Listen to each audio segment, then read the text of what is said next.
Welcome to Section 420, Talkin Yankees. In this episode, we're going to speak with Dr. Lincoln Mitchell. He's a professor of political science at Columbia University with expertise in political science, the Soviet Union, and baseball. Hi, Lincoln. Thanks for coming on to the show. Oh, it's my pleasure. Good to be here.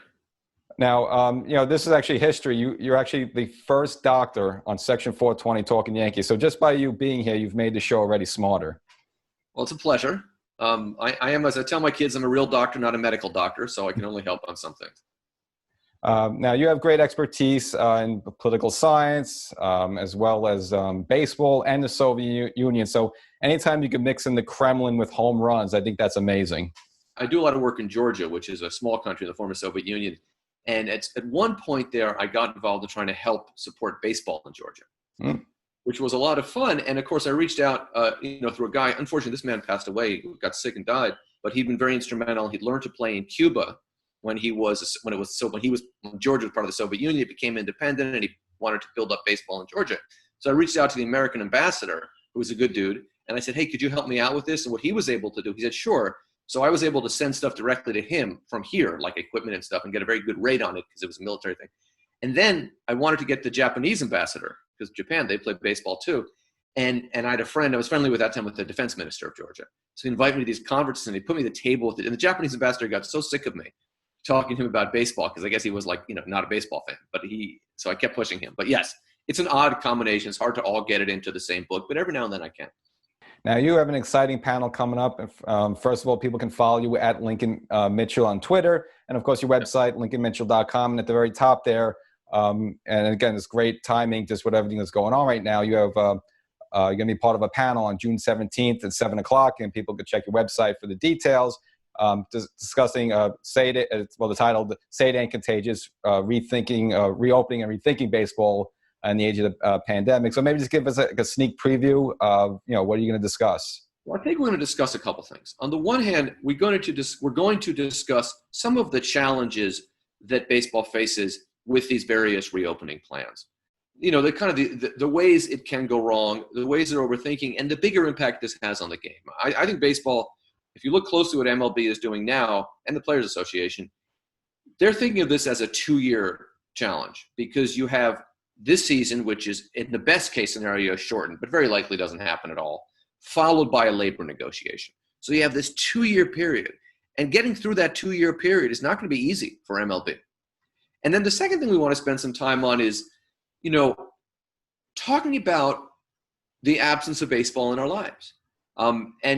Two of the people on the panel are really baseball writers whose livelihood is tied up in baseball. 2 of us are academics, and the moderator is an academic, and who just love baseball. So talking about how we try to feel that loss in our lives, what we're doing, how it makes us feel, because I think we do need to kind of talk about that. And then it's like I was joking when we were discussing it. It's not going to be there's no baseball games to discuss, so we're not discussing that perspective. But we'll take any questions that people have. So it should be a very good, interesting panel with some really top-notch people. Excellent. And again, viewers can check it out. Just go to website, lincolnmitchell.com, and just get information how you can join. It's June 17th at 7 o'clock. Now yourself, a baseball fan growing up, was it something that this maybe came through your family, or is this something you just kind of just picked up on your own? Like, what started your love for baseball? Well, I was raised mostly by a single mother, and her parents were deeply involved in our lives, and they were not sports fans, but they liked baseball. And partially because my mother and her family were from New York City, and they had my mother grown up here in the 50s when baseball was this was the capital of the baseball world in the 1950s. She moved out to California in 71. And so they kind of encouraged me, but really, I learned about baseball and fell in love with baseball largely, with my brother, my late brother, but really, it was something that was internal. I fell in love with the game, falling in love with the Giants, playing at Candlestick Park. They had that one great year in 78, which I wrote about in my recent book, but for the most part, it wasn't a natural. I mean, this was a bad team playing on the other side of town in an unpleasant ballpark. But there was something about it that I liked. I felt it was my first steps into independence as an 8, 9, 10-year-old kid, getting on the bus, going out to the ballpark, buying my own tickets, sitting in the game, with my brother, my friend, or whatever. That was a real part of growing up. And then I've always been a voracious reader, which is probably why I ended up in academia, but I love reading. And baseball, particularly back then, but certainly through today, is a very literary sport. And I don't mean that, I mean, yes, at the highest level, there's people like Roger Angell who could write about, anything beautifully. You could write a stop sign and you'd want to read it. But even, at a lesser level than that, but it made me, I fell in love with baseball by reading baseball books. And that's still a huge part of my life. All right, and if you've authored a number of baseball books, I'd love to get into. Of course, we won't jump around maybe in terms of the timeline, but I get like the one you just mentioned, Baseball Goes West, Yes. which is available online, again, about the Dodgers, the Giants, and the reshaping of baseball. So you take a different approach. A lot of people think about the teams moving west as almost something bad for New York, but your approach is how you explore how it actually opened up the game. It was actually, in the end, it was actually good for baseball. Yeah, I think if you look at baseball in the post-World War II era, there are two moments that really, 2 days that are the most important days in baseball in the modern era.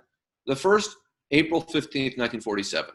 And I think most fans would agree with that. That's the day Jackie Robinson took the field as the first baseman for the Brooklyn Dodgers. We all know that story and how important that was and how important Jackie Robinson was to the history, not just of baseball, but to America.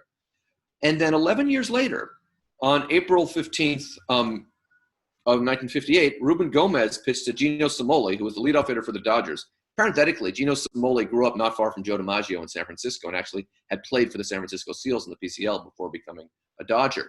And that was the moment Major League Baseball as an industry became a national industry. And the story that we always hear is the Dodgers and Giants leaving was the end of our innocence, the end of America, the end of our youth, whatever you want to fill, whatever platitude you want to fill in. But in terms of turning Major League Baseball, which in the 50s, outside of New York City, was in terrible financial shape. Teams rarely drew 1 million fans, again, outside of the Yankees and briefly the Milwaukee Braves when they were good, and that was new. And made it a national sport. Made it something that people in Los Angeles and San Francisco and Seattle and Denver and all these places and soon Texas, began to care about. That changed the game. It brought an enormous amount of money in the game. It made it easier because of those teams and where they were located to bring in players from the Spanish-speaking world and also from Japan very early on. So this was a major, major move that changed baseball, that modernized it, that made it bigger, that brought a lot of money in, and that side of the story isn't told. So I wanted to tell that side of the story and also look at the move from the perspective of the Western cities, the West Coast cities, the challenges of building ballparks for them. The Dodgers took a little longer but ended up with a great ballpark. The Giants got a new ballpark right away. By 1960, they were playing in Candlestick Park, but that ballpark was an albatross for that franchise for 40 years. And it was so bad that the team almost left on several occasions. And then I look at the story of, this is a little bit of a pivot, but how you can understand how so many of the important things that happened in Major League Baseball during the period beginning in 1958 through the present, you can tell the story up through those two teams. So on the positive side, the Koufax-Drysdale holdout in 1966, which leads directly to the creation of the modern MLBPA, the hiring of Marvin Miller. On the less positive side, or on the equal positive side, Hideo Nomo pitching for the Dodgers in 95, Fernando in 1981, and really bringing new fan bases in. On the less positive side, Barry Bonds and the steroid era. The role of Willie Mays and Sandy Koufax in the 1960s, who were really the two most famous and best ball players, at least the first half of the decade. One was African-American, one was Jewish, and how that changed the game and expanded the fan base. So there's a lot you can tell by looking at these two teams. The story of the Dodgers and Giants doesn't end when they move west. Rivalry is still very strong. And today, when you go to either ballpark, when we have baseball again, it's fascinating because the rivalry is largely in Spanish now, or significantly in Spanish, which is a whole other different element of the game, which was unimaginable in 1953 or something. Now, of course, like you said, ownership, of course, in terms of money, had a lot to do with the teams moving out there. But don't you think it was also helpful that it coincided with now that, the expanding of America in terms of, all the highways and roadways under the Eisenhower administration. And then we got, jet airplanes able to go out to the West Coast. Whereas before, you're traveling by train, you can't really have a team in California. I mean, the technology, and you're very right to talk about the freeways, because of course, LA is a city that is really just about freeways, but it was also the lack of parking, which was a huge issue for the two teams because everyone started driving on freeways, leaving the city, going to the suburbs. Suburbanization more than almost anything else, killed the Dodgers and the Giants in New York, right? Mm. And the jet plane, absolutely, of course. Without that, to go from, I don't know, even Chicago to San Francisco is a journey that just knocks you out. So it would not have been possible earlier, but there had been talks in the immediate post-war era of the PCL, which was kind of what we would, kind of a 4A league. It wasn't quite minor league. It wasn't quite major league. Joining MLB as a third league, which would have been a totally different and intriguing model for what baseball might have looked like. So there was a sense that it had to expand. Also, the population shifted. LA was the third, and then the second largest city in America. And to not have a team was absurd. So there's a lot going on there. Yeah, and I was actually going to bring to my next question. I mean, how was baseball perceived, before those teams moved out there? I mean, obviously it's America's game at the time before football went crazy, but but the game seemed like so far away because it's based in the East Coast and Midwest. I mean, how did Californians, for example, what was their enthusiasm level in baseball before the move? We should differentiate between baseball and Major League Baseball, right? So Californians have always loved baseball. San Francisco is a great historic baseball town. In fact, the term sandlot, we've all heard that, play ball in the sandlot, that started in San Francisco because in the western half of the city, there had been sand dunes. And I grew up playing ball largely in the western half of the city. And, I was a first baseman, so you're kind of kicking the first dirt around first base, and you realize it's sand, like at the beach half the time. It's not dirt always. So it had a deep baseball tradition, but Major League Baseball wasn't accessible. You might read about the exploits of someone like a Babe Ruth or a Lou Gehrig or Joe DiMaggio. Well, Joe DiMaggio's different because he's a local guy. But you didn't see them. Now, there was barnstorming, which was a big part in the offseason of how people, not just in the West Coast, but all over the country where there wasn't major league teams, could see the star ball players. But there also had been three things. One, a vibrant Pacific Coast League. And in San Francisco, the San Francisco Seals, I started going to Giants games in the 70s. When I would go to games, there'd always be older dudes behind me who would say to me, like in the seats behind me, saying, we had Major League Baseball here before the Giants, right? Out in San Francisco, in Oakland, in LA, where the good PCL teams were, that was viewed as Major League Baseball. And there were players who just played their whole careers. They could have gone to the major leagues, but they would have made maybe a little bit more money, but they would have had to play in St. Louis or somewhere rather than San Francisco. And every good San Franciscan knows you don't want to leave the city if you don't have to, particularly if your family's there, and then you lose out on promotional opportunities. And guys like Lefty O'Doul went back and forth, and he'd hit 350 in the major leagues and come back to the PCL and hit 360. So it wasn't like – it was a high level of competition among the best players. I think in any given year, the top 3 or 4 PCL teams are better than the bottom half of the major league teams.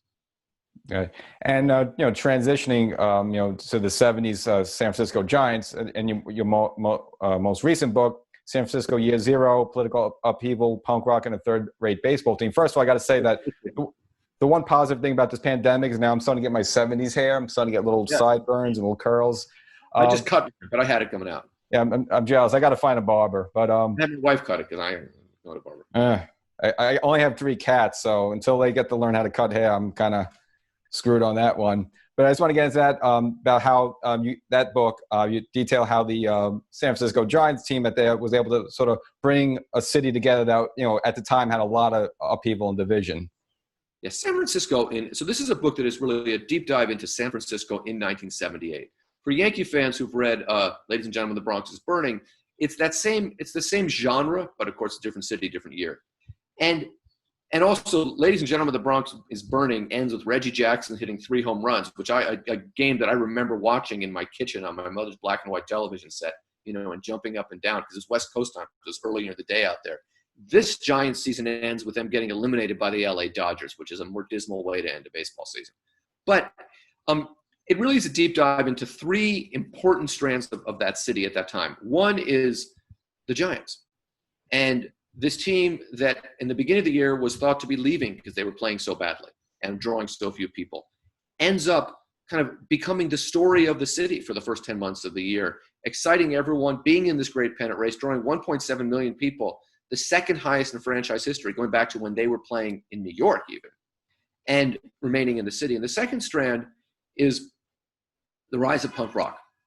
And I talk about punk rock, which I've heard a lot of people have said about the book.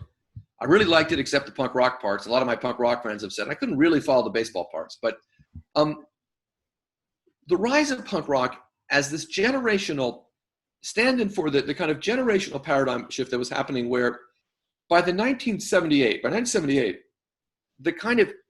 the hippie movement, which had dominated San Francisco for a decade, was growing stale. The music was growing stale. And if you were a kid like I was, the hippies were now the authority figures, the bus driver, the teacher, the substitute teacher, the person running the after school program, the mid-level government administrator. They had kind of become the establishment. And punk rock arose in a reaction to that. And I wanted to tell that story because it's a part of the cultural history of San Francisco that is often largely ignored, because the Summer of Love is what everybody remembers. But the Summer of Love was 1967. And of course, the major political story is that within about a 15-day span, a little less, in San Francisco in November of 1978, there was the massacre at Jonestown, where Jim Jones, this kind of demented cult leader, forced at gunpoint about 800 or 900 of his cult members to kill themselves, to drink cyanide and therefore to poison. And it is kind of covered in the popular culture as a suicide, but I really describe it as a massacre, because they were forced at gunpoint to do this. And then the city is reeling.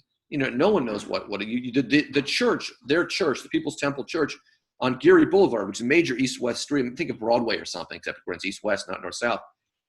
Stood there empty until 1989, when, of course, this being San Francisco, it fell down in an earthquake, and now it's a post office. And they were in the World Series earthquake. And it was a reminder, how did this happen here? What is happening? And then 10 days later, an angry right-wing member of the Board of Supervisors went into City Hall, shot the mayor at point-blank range, and then shot Harvey Milk, member of the Board of Supervisors. And it was this moment in the city where people thought the wheels had come off. There were people who just left town. There were people who were terrified. And one of the things I talk about in the book is that the third piece of that 1, 2, 3 blow that didn't happen was that the Giants didn't leave. And they didn't leave because they'd had such a great season. And now we think of the Giants as so much part of the fabric of San Francisco, particularly when you go out there. But they weren't at the time. And 78 was the first year in a while that they were.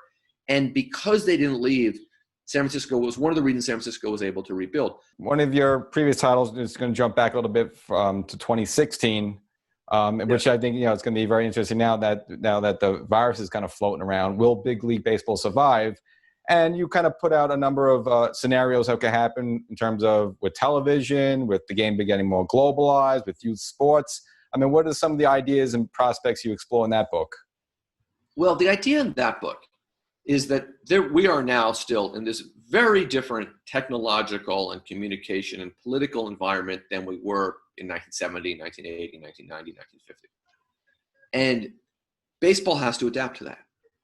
And one of the things that I learned by writing about politics, political in the former Soviet Union particularly, is that what is unimaginable today is inevitable after it happens, right? So the best example I give is that in 1988, if I had told you, oh, don't worry, in 4 years there won't be a Soviet Union anymore, you'd have thought I was crazy. By 1993, if you go to the university where I teach now, Columbia or Harvard or any good school in America, there were seminars and panel discussions about why the collapse of the Soviet Union was inevitable. So I wanted to apply that question of how institutions develop, how they function, and how they collapse to baseball, and explore this possibility of what might stop Major League Baseball from surviving, or what might make it really change a lot. I did not think of the idea of a pandemic that would make it impossible for people to attend baseball games. I wasn't that prescient. But I did explore this notion of globalization, right? So baseball, the markets left in the United States without teams are probably 3-year teams, markets. You put a team in Portland, there's excitement for 3 years, and if they're not good, they're where the Marlins are, right? It's probably true about Las Vegas, Charlotte, North Carolina, Nashville, Tennessee, et cetera. So what about expanding internationally? What would that look like? Well, it's doable, but it would change the feel about baseball, right? So that was one scenario I put in. Another one was that baseball continues, and this may be the most likely now, but it just gets smaller. Salaries contract by 25%. Revenue contracts by 25%. Ticket prices, unfortunately, probably don't contract. And for the average fan, you wouldn't know the difference.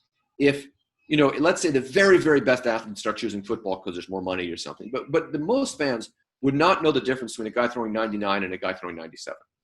Most fans, if you took the uniforms off and just watched the ball off the bat, wouldn't really be able to tell them between Mike Trout and Aaron Hicks, right? I probably wouldn't.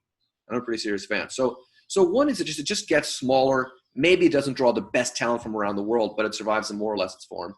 And the other is it becomes this kind of hybrid where it begins to catch on so much globally, right? Imagine if it was, again, I wrote the book at a different political time, but imagine if baseball really caught on in China. That market is so big that the model of just a bunch of Chinese people, in Shanghai or somewhere, tuning in to watch the Yankees play the Red Sox wouldn't work. You'd have to bring something to them. And that brought me to this notion of maybe there's more barnstorming in baseball's future, right? And if you look at baseball today in the pandemic moment, that to me is something we should think about, right? Trying to salvage a 2020 season with all of the health issues around this. And rather than, what if baseball did barnstorming to, small markets where there's no stadium anyway? You're playing at like an old high school field, making it easy to do the social distancing, but you're televising it. And you're not trying to reconstruct, a championship and a World Series and all that, but just to kind of make it feel like baseball giving something back again.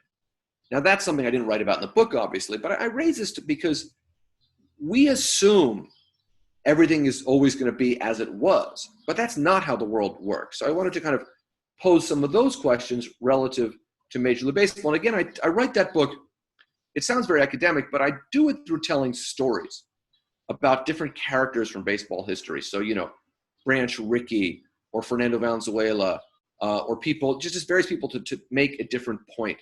Josh Gibson to talk about what baseball barnstorming was like before there was African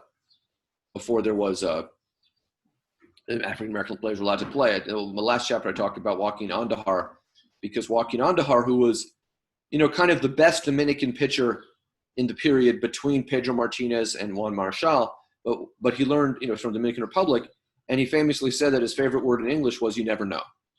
And I think we have to think about that. When it comes to future baseball, you never know, and we have to kind of embrace that. Now, obviously, I think with the pandemic, they canceled the World Baseball Classic that was going to be set up for next year. But, do you think that's been successful? The whole idea was trying to get more people around the world interested and involved in baseball. But to me, it just seems like pretty much the people that were in areas such as, America, the Caribbean, Dominican Republic, Japan, South Korea, all the usual suspects. But, do you think it really has helped expand the game, or it's just kind of like, eh? Well, I think baseball is playing the long game, at least with regards to the World Baseball Classic. So it has energized some countries. So for example, South Africa, which is not of a strong baseball tradition, but a couple of years ago, a South African player played in the major leagues, right? That would not have been possible without the World Baseball Classic. I think Germany and the Netherlands plays well, and I think it is beginning to catch on a little bit there. A few years ago, Israel was in the World Baseball Classic. Now, Israel, because the rules of the World Baseball Classic, which in some respects were crafted with Israel in mind, says that any player can play on a team, because one of the goals is to not make the United States quite so strong, because we're such a strong baseball country. So they said any player can play on a team for a country if they're a citizen, if they're eligible for citizenship, not become a citizen, but eligible for citizenship, or if their father, I think it was a citizen. So, of course, by Israeli law, any Jewish American or Jewish Canadian or something, or Jewish Cuban potentially, is eligible for Israeli citizenship. So Israel fielded a team that was 24 Americans and one Israeli dude, but they're very good. And they won, they got pretty far. I think they made it to the final 8, the final 16, which they were not expected to do. Now, I'm not going to say baseball be caught on like wildfire in Israel, but I think it helped. I think you do that a couple times, and it begins to help. So it's a long game. And I think it exposes American baseball fans to a way of thinking about baseball internationally that they hadn't before. And also, I know I've been to a few games I went to the final in, I think it was 2017 in San Francisco when the Dominican Republic beat Puerto Rico in the final, and went to some games that year in San Diego, just in the qualifying rounds. And I tell you, you go to World Baseball Classic when it's two good teams playing, you get great seats for $40, and you might see 6 or 7 future Hall of Famers on the field at the same time. Whereas the World Baseball Classic, you're like, wow, that guy Manny Machado playing third base for the DR, he's really good, and I don't have to root against him today because I'm just watching a great ball player do his thing. Or Robbie Cano was playing second base for that team, and I think he had a big hit. That was cool. But it's not like the outcome for me didn't mean as much. I'm not Dominican. I didn't have a stake in either team. Yeah, man, it's funny you mentioned actually. Cano was just literally on the tip of my tongue. When he was with the Yankees, you kind of remember he was seen as like lackadaisical, even though I think he got a little beat up for no reason on that. So I think because he was just a kind of a casual guy. But when he played for the Dominican team, you would see him like at the top of the dugout, yelling and screaming. It was like a totally different player than you saw with the Yankees. I don't think Cano was lackadaisical. I think there's a lot of racial politics there too, right? Think of the way Dustin Pedroia and Robbie Cano were portrayed differently in the media. But also, the game is played differently in different places. A lot of Americans now are watching the KBO because they just want some baseball. And Korean-style baseball is really different than American-style baseball, both in terms of there's a lot more small ball, but also the way there's much more the bat flips. I mean, Dominican baseball, Robbie Cano's going to get on the steps because that's how they do it in the Dominican Republic, right? Whereas here, he's probably trying to figure out what is the culture, what's culturally acceptable. I don't want to. So it's a harder thing to navigate. And we, whether we're Korean or American or Dominican, whatever country you're from, should understand that there's a lot of ways to play this game.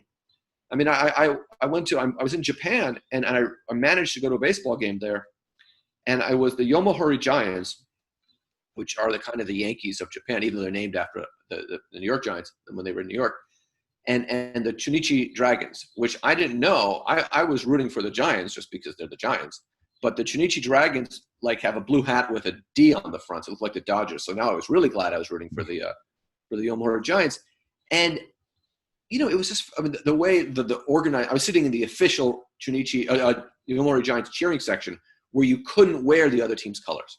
Mm. You're not allowed to. They would have thrown, but I had a Yomiuri Giants hat that a friend of mine had brought home for me or something.